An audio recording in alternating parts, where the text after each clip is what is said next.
Welcome back to the deep dive. I want you to just close your eyes for a second. Imagine the person you love most in the entire world. Okay. Maybe it's your partner, maybe it's your best friend, or, and this is really where we're going today, maybe it's your child. You know every single thing about them. You know the way they sneeze. You know that specific face they make when they're thinking really hard. You know their rhythm. No. I mean, you know their baseline. Exactly. You know exactly what they're going to order at a restaurant before they even look at the menu. You know their soul. Right. Now, I want you to imagine that one morning they wake up and they are completely different. And I don't mean, they're in a bad mood or they've decided to try a new haircut. I mean, the rhythm is totally gone. The preferences are swapped. The personality is fundamentally altered. Yes. But, and here's the real kicker, they are behaving better than they ever have before. And that's the trap, isn't it? That is the ultimate trap. If you have a difficult child, right? A child who, say, screams at loud noises and completely refuses to be touched, and suddenly they wake up, they brush their own hair, and they give you a hug. Do you call a priest? Or do you just thank your lucky stars and keep your mouth shut? It's such a terrifying question because it pits parental intuition directly against parental exhaustion. We are so conditioned to want, quote-unquote, good children. So when a bad child suddenly becomes good, we're supposed to just be relieved. Right. But what we're exploring today really asks a darker question. What is the actual cost of that compliance? Today we are diving deep into Clever Little Thing by Helena Echlin. And I have to say, this book, it just completely messed me up. It's intense. It is. Because on the surface, it's marketed as a psychological thriller, maybe even a ghost story. But honestly, it felt more like a documentary on the absolute horrors of modern parenting, specifically in London. It definitely blurs those lines. You have the supernatural element, right? Like, is the child possessed? But the real horror, the thing that actually makes your stomach drop as you read it, is the gaslighting. Oh, the gaslighting is unbearable. It's the way the mother, Charlotte, is just systematically dismantled by everyone around her for daring to suggest that something is wrong with her perfect new daughter. So let's set the stage for you. We are in Muswell Hill, London. Which is really important context for this. Vital context. If you've never been there, I want you to imagine the most intense, competitive, organic, cotton-wearing parenting culture you can possibly think of. It is yummy mummy central. It's the land of 6-pound sourdough loaves and just constant low-level judgment. It's a place where parenting isn't just raising a kid, it's a performance art. You are judged not just on your child's behavior, but on your exact reaction to that behavior. Right. And into this sort of gladiator arena steps our protagonist, Charlotte.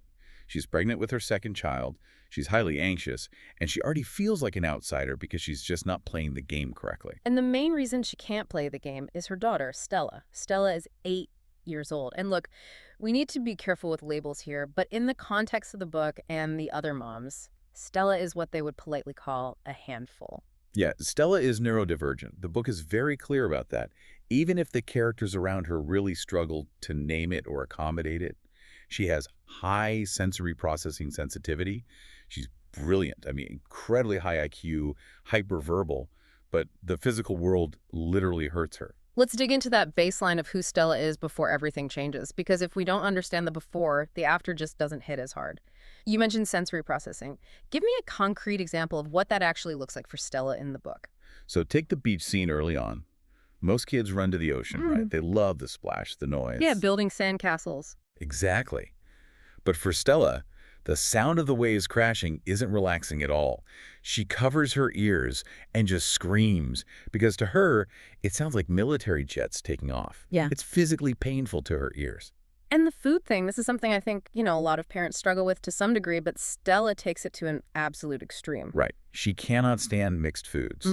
If you put a stew in front of her, she physically cannot eat it. The textures cannot touch. It's not her being picky or bratty, which is how society often frames it. Right. It's that her brain literally cannot process the sensory input of soft carrots mixed with chewy meat and liquid sauce all at the same time. It's a sensory overload. So she's eating plain pasta, all the components totally separated on the plate. She's not hugging people. She's reading books that, honestly, I wouldn't even read. Bird Flight at the Basis of Aviation by Otto Lilienthal. Just, light beach reading for an 8-year-old. But that's who she is. She's a deep intellectual. She's obsessed with disasters, with shipwrecks, with the mechanics of things. She's not interested in dolls or tea parties at all. She wants to know how the world breaks and how it flies. There's a specific term Charlotte uses for Stella's bad days. She calls it freak out mode. Now, I want to pause here because tantrum is the word most people would just throw around. But you're the expert here. What is the actual difference between a tantrum and what Stella is experiencing? This is such a crucial distinction to make. Mm-hmm. A tantrum is usually manipulative, and I mean that in a normal developmental sense. A child screams because they want the candy bar. Right. If you give them the candy bar, the screaming stops. It's a negotiation tactic. Freak-out mode, or a sensory meltdown, is a completely different thing. It's a neurological event. It's essentially a system crash. A system crash. I like that phrasing. The brain is just receiving too much input, whether that's noise, light, social demand, and it completely shuts down executive function. The child isn't doing it to you. It is happening to them.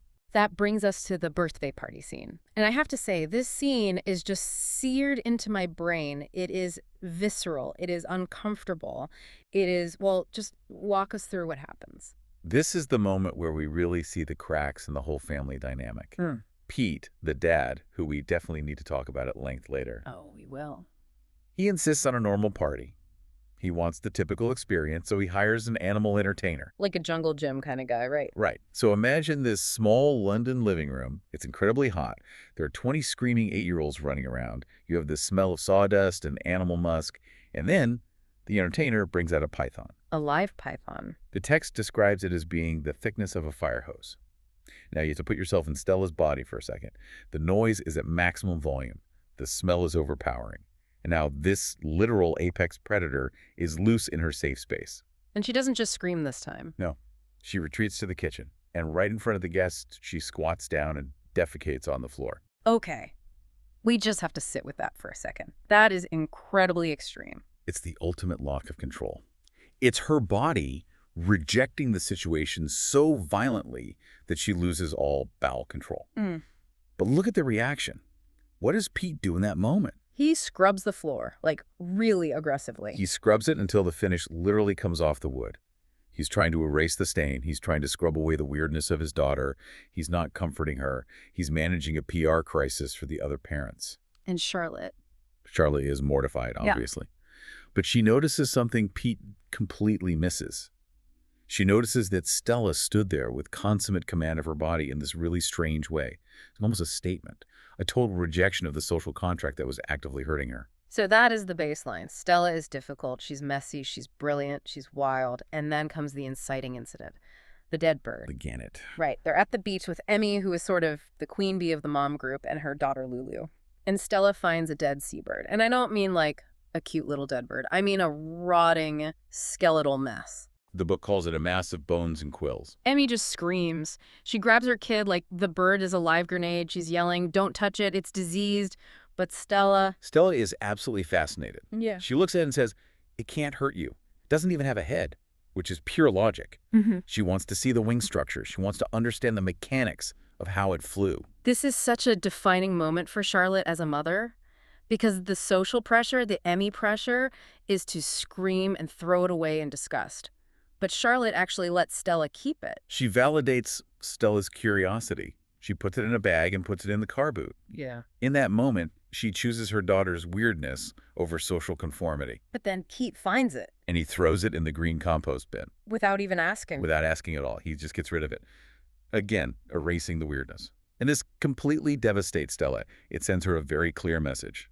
The things you love are trash. And right on the heels of this, they get the news. Blanka is dead. Blanka was their former babysitter. She had been with them for 4 years, which is a huge part of an 8-year-old's life. And then she quit abruptly, just totally ghosted them. And now Charlotte finds out she died. And when she tells Stella? Nothing. Zero reaction. This is the child who screams at waves, remember? This is the child who feels absolutely everything at volume 11. And her response to the sudden death of her beloved nanny is just silence. That silence is really the first drop of rain before the hurricane. Because after this, Stella starts to change. And this brings us to the absolute core of the book, the metamorphosis. And I want to challenge you here, because earlier you said she becomes perfect. But looking at the text, isn't it more like she becomes old? That's a really great observation. It's not just that she becomes a good child in a generic sense. She becomes a miniature adult woman, and a very specific type of woman. Let's talk about the food again, because the shift from sensory avoider to what happens next is practically biological. It is. Stella, who couldn't eat mixed textures to save her life, suddenly starts demanding stew. Specifically, a heavy lamb stew called gangush. And she's eating it with this incredibly oily, heavy bread called nazook. Where did an 8-year-old in London even get the taste for that? Well, Blanka was Armenian. These are traditional Armenian dishes. Hmm. But think about the sensory experience of a heavy lamb stew for a second. It's greasy, it's incredibly rich, it's texturally complex. For a child with severe sensory processing issues, that should be vomit-inducing. Yeah. But she's just wolfing it down, And the smell. Charlotte mentions this constantly. Stella used to smell like honeysuckle and caramelizing sugar. You know, that sweet, distinct kid smell. which is actually a biological thing. Parents are wired to love that smell. It actively releases oxytocin in the brain. Right, but suddenly she smells like chlorine, like stew, like something just damp. Chlorine and something old. That's the exact description. It's the smell of a foreign body. It's the smell of someone else occupying the physical space. And the hobbies change. She drops the aviation books entirely. She stops caring about disasters. And she starts crocheting. Doilies. Doilies. Who under the age of 80 sits around crocheting doilies? It's incredibly specific. It's an old world, deeply domestic skill. It's quiet. It's repetitive. It is the exact opposite of the chaotic intellectual energy she had just weeks before.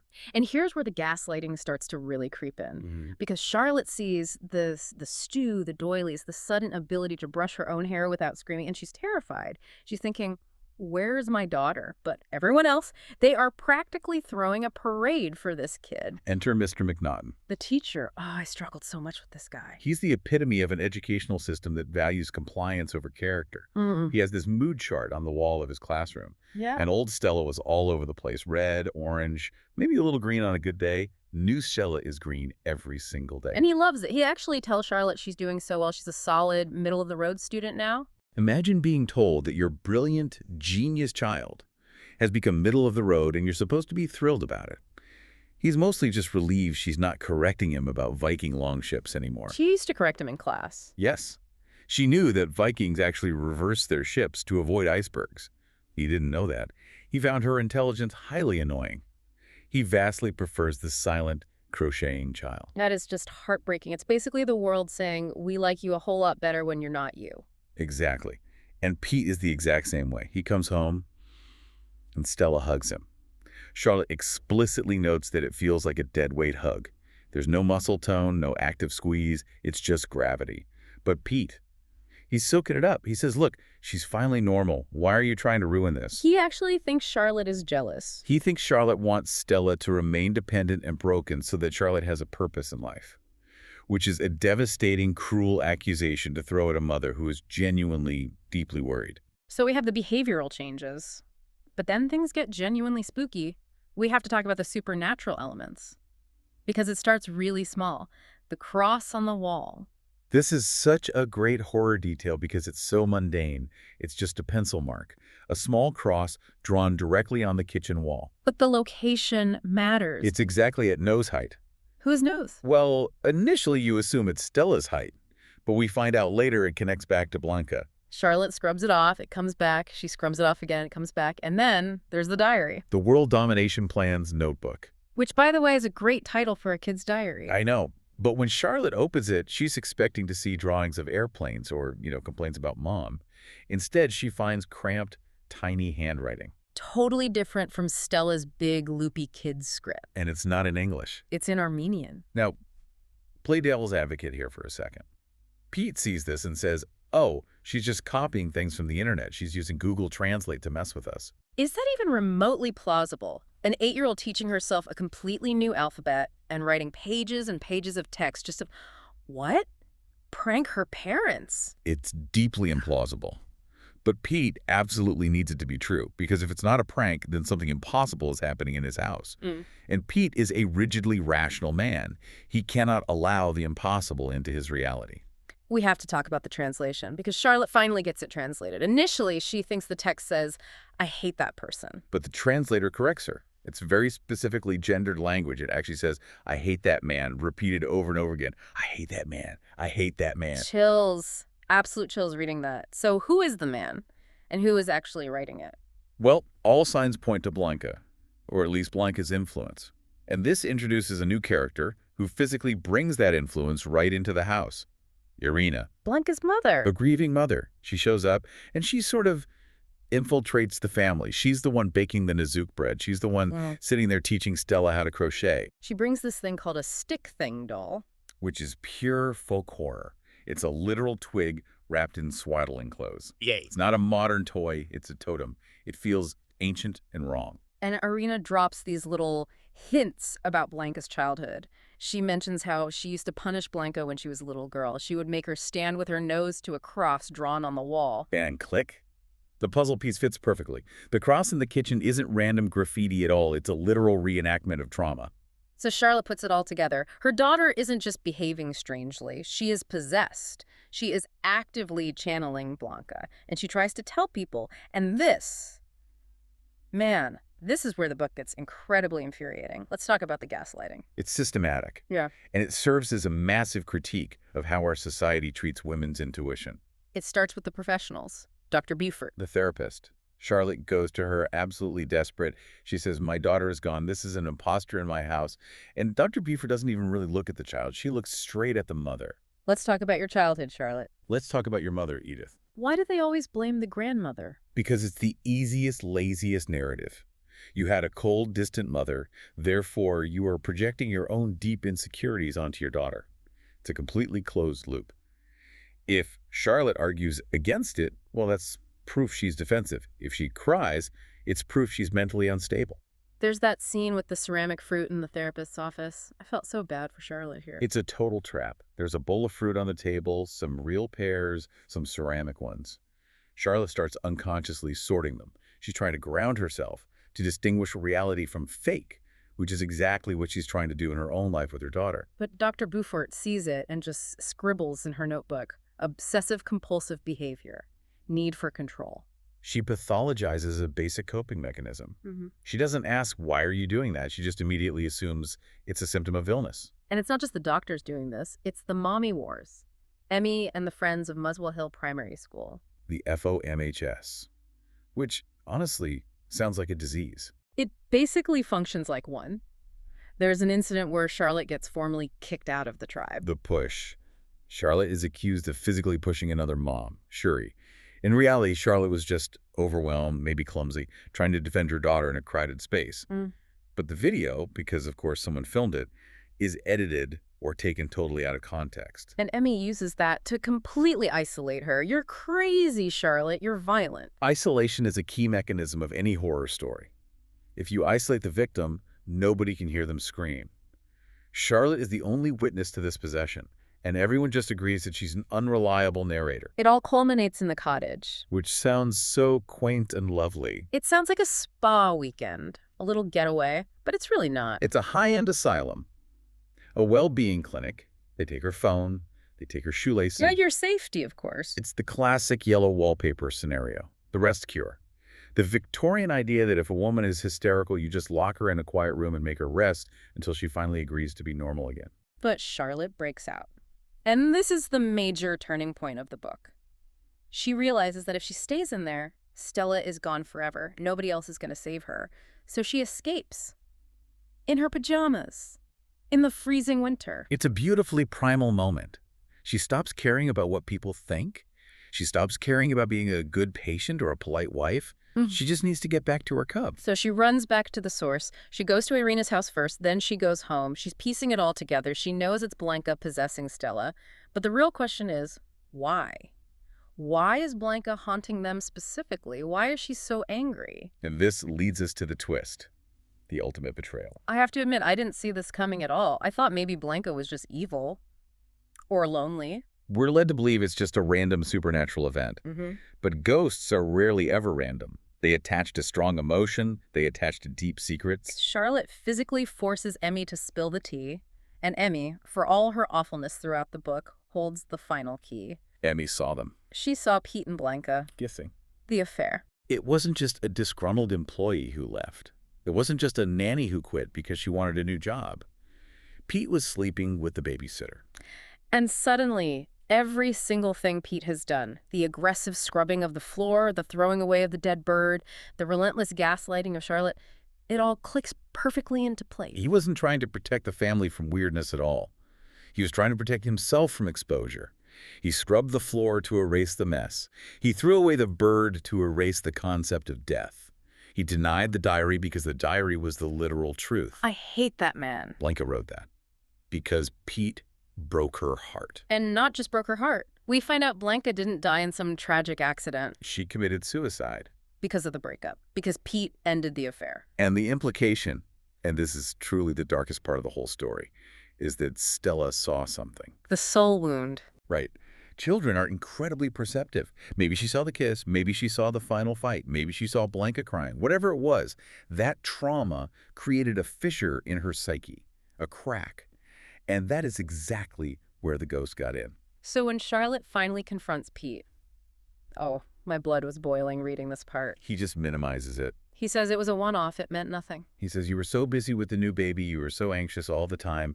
He actually blames her. He destroys the sanctity of their home, invites a literal vengeful spirit that possesses their daughter, and his defense is basically, oops, my bad. It's the banality of evil. The supernatural horror of the book is really just a metaphor for the domestic rot.